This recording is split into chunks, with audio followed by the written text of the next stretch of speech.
The prairie stretched wide beneath a pale morning sky, its tall grasses bending as the wind passed through like a whispered prayer.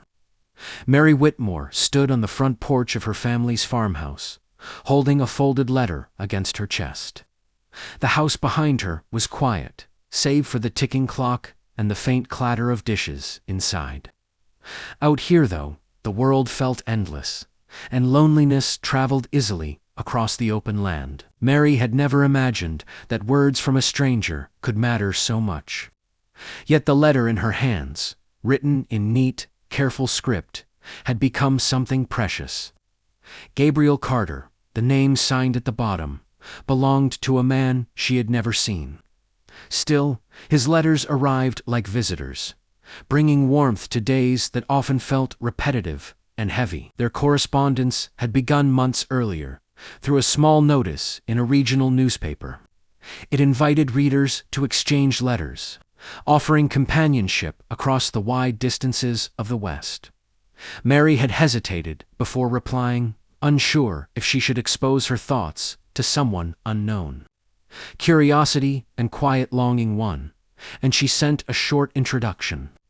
Gabriel's reply arrived 2 weeks later. Now, she unfolded his latest letter once more. He wrote of early mornings on his ranch, of frost clinging to fence posts, and cattle moving slowly through the mist.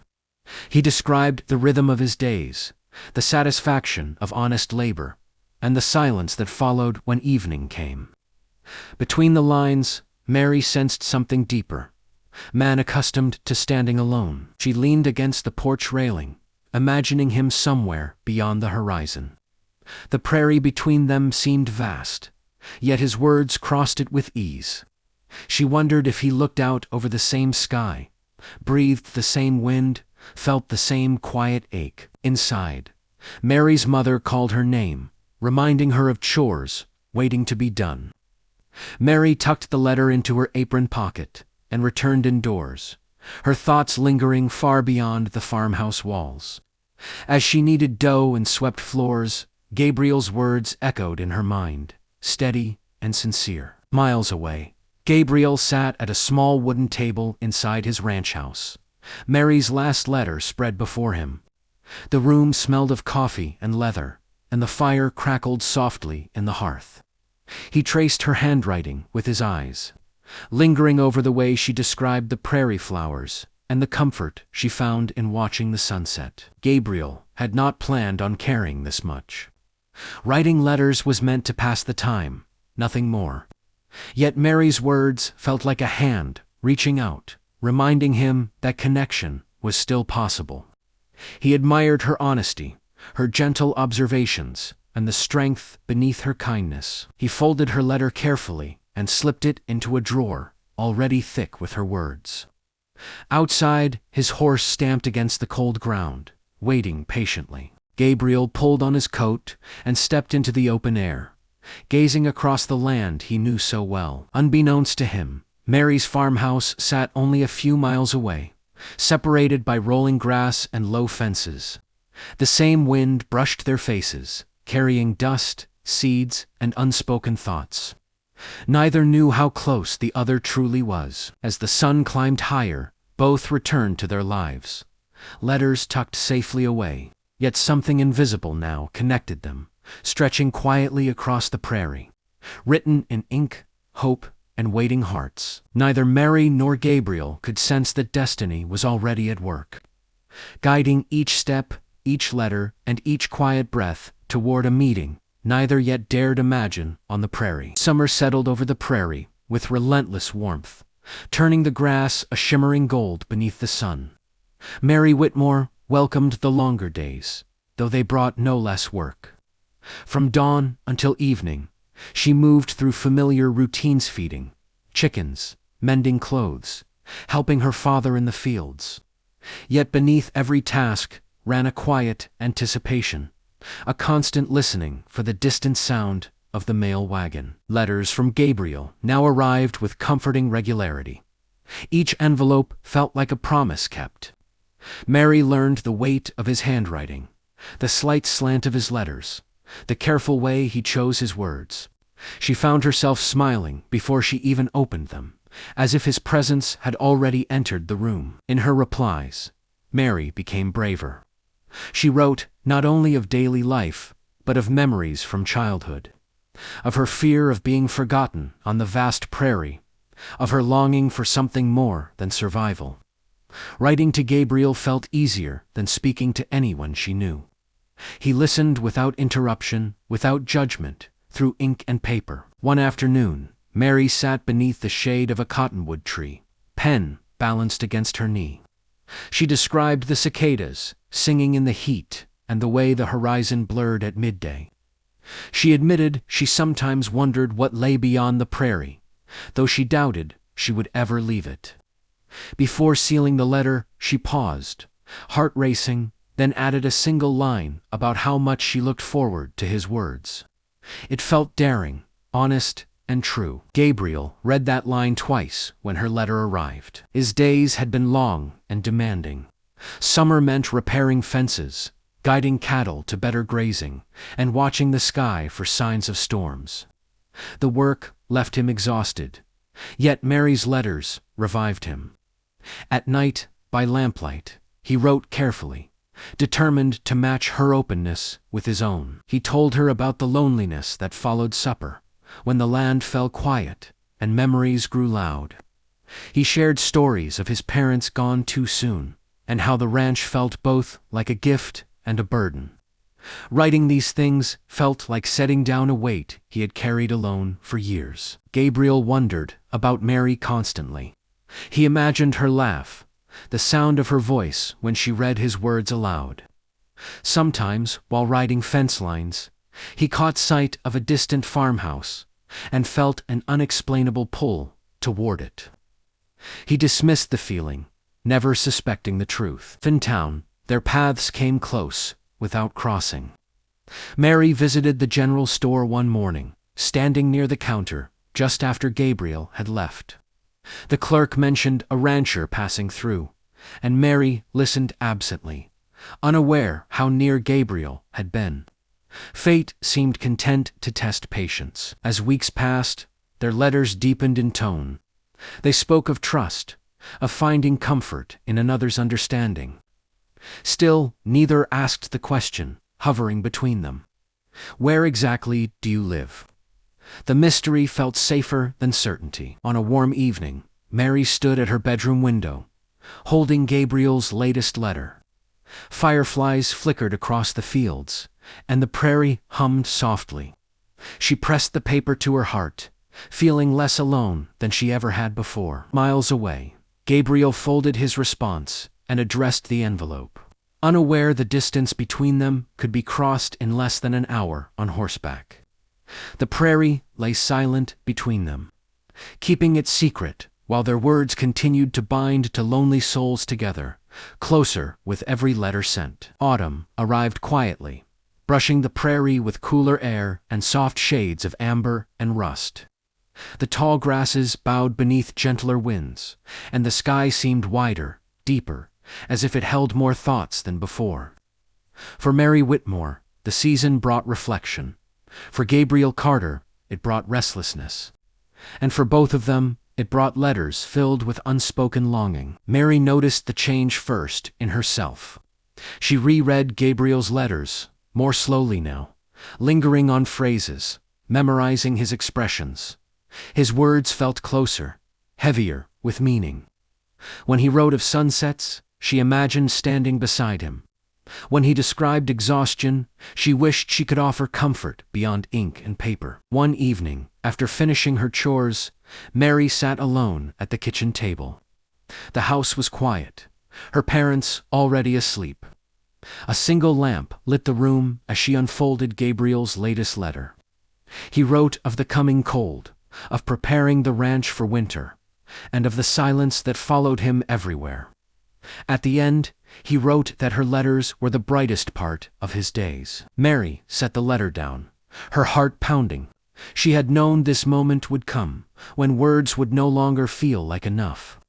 Taking a steady breath, she picked up her pen and began to write. She told Gabriel the truth, that his letters mattered to her more than she had ever expected. That knowing someone out there understood her thoughts made the prairie feel less empty. She did not call it love, but the feeling pressed close to the word. When she sealed the envelope, her hands trembled, unsure if she had said too much or not enough. Days later, Gabriel stood by his mailbox, autumn leaves crunching beneath his boots. When he saw Mary's handwriting, something in his chest tightened. He read her letter slowly, then read it again, letting every word settle. For honesty struck him deeply. He felt the same pull, the same connection that went beyond friendship. Yet fear crept in beside hope. What if meeting shattered everything they had built? What if reality could not match the promise of her words? That night, Gabriel sat by the fire, staring at the blank page before him. He wanted to confess everything, to tell her how her letters steadied him, how her thoughts echoed in his mind while he worked the land. Instead, he chose careful truth. He wrote that her words meant more to him than he could easily explain, and that he felt grateful for the bond they shared. The prairie outside grew colder, preparing for winter. Letters continued to pass between them, slower now, weighed down by emotion. Each carried hints of questions neither dared ask. "Where are you? Could we meet? Should we?" Mary sensed the distance narrowing and widening at the same time. She dreamed of Gabriel, though she had never seen his face. In her dreams, he stood just beyond reach, familiar yet unknown. Gabriel, too, found himself distracted. While riding across his land, he often paused, gazing toward the horizon. He wondered if Mary might be closer than he believed, living under the same sky, breathing the same air. Autumn deepened, and with it, the ache of waiting. Their letters now carried both comfort and tension, as if each knew something important was approaching, but could not yet be named. The prairie held its breath, waiting with them, as two hearts stood on the edge of change, uncertain whether to step forward or remain safely apart. Winter arrived with a sharpness that silenced the prairie. Snow fell in steady sheets, covering the land in white, and softening every familiar shape. Fences disappeared beneath drifts, paths vanished, and the horizon blurred into the sky. For Mary Whitmore and Gabriel Carter, the season brought distance and closeness all at once. Letters came less often now. Travel was difficult, and the mail wagon struggled through frozen roads. Each envelope that arrived felt earned, hard-won against the cold. Mary cherished them more than ever. She read Gabriel's words by the fire at night, listening to the wind press against the walls of the farmhouse. Gabriel wrote of snowbound days of cattle, huddled close, and long evenings, spent repairing tools and doors. He admitted the winter made the loneliness heavier. Silence stretched longer in the dark, and memories surfaced when there was little else to occupy his thoughts.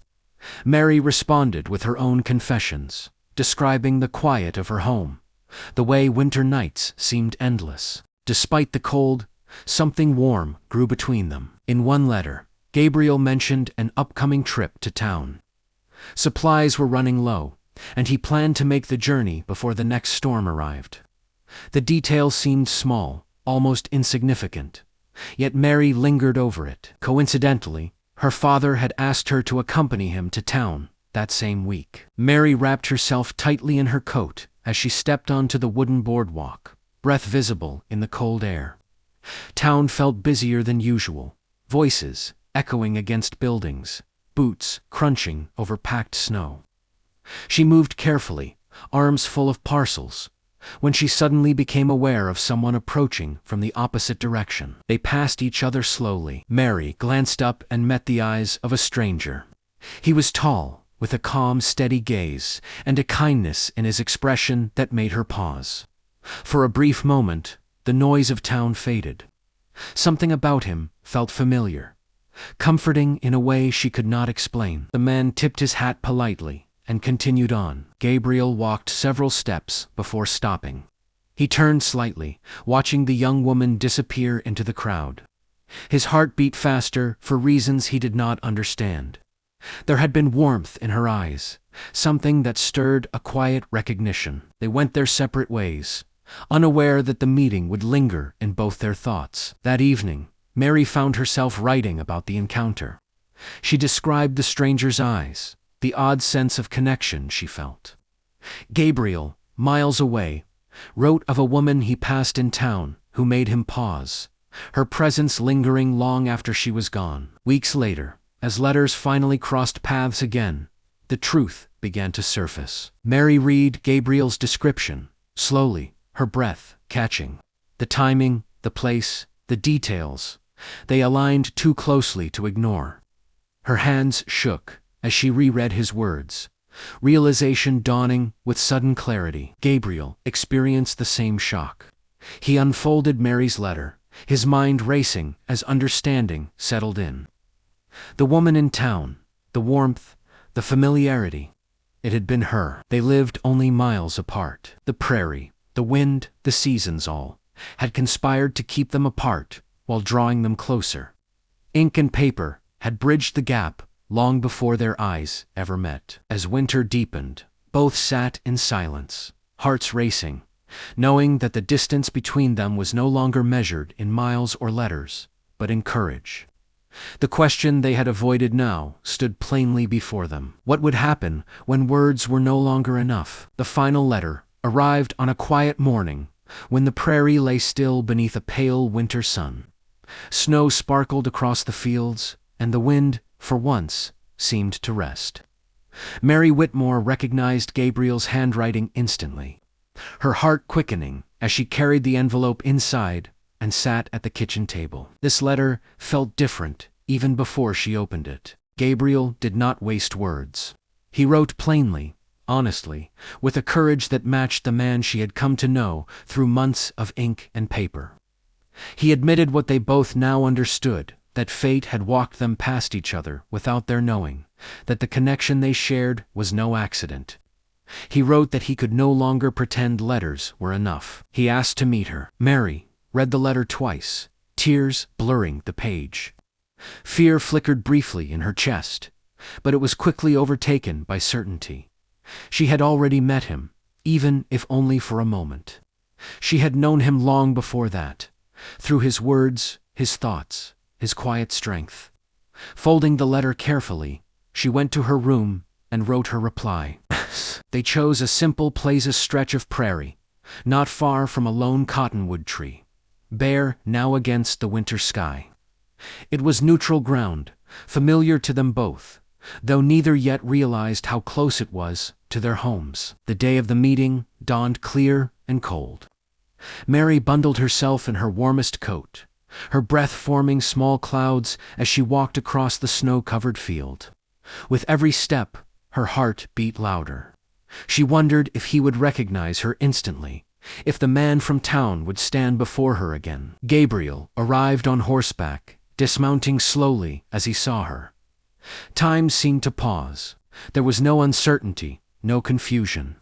Recognition settled between them like something long overdue. They stood, facing each other, silent at first, smiles forming without effort. The awkwardness they had feared never came. Instead, there was relief, deep and steady. The voices matched the words. The presence matched the promise. They spoke for hours beneath the open sky. They laughed at the distance they had imagined between them, at how close they had been all along. They shared stories that letters had never fully captured and filled the quiet spaces with warmth. As the sun dipped lower, Gabriel reached for Mary's hand. She did not hesitate. The prairie stretched endlessly around them, no longer empty, no longer lonely. Letters had carried their hearts across the land, but now they no longer needed ink to speak for them. The prairie had tested their patience, hidden its truth, and finally revealed it in perfect time. Together, they walked back toward the horizon, not as strangers bound by paper, but as two souls, finally united where words had first brought them together. Don't forget to like, comment, and subscribe for more Western stories.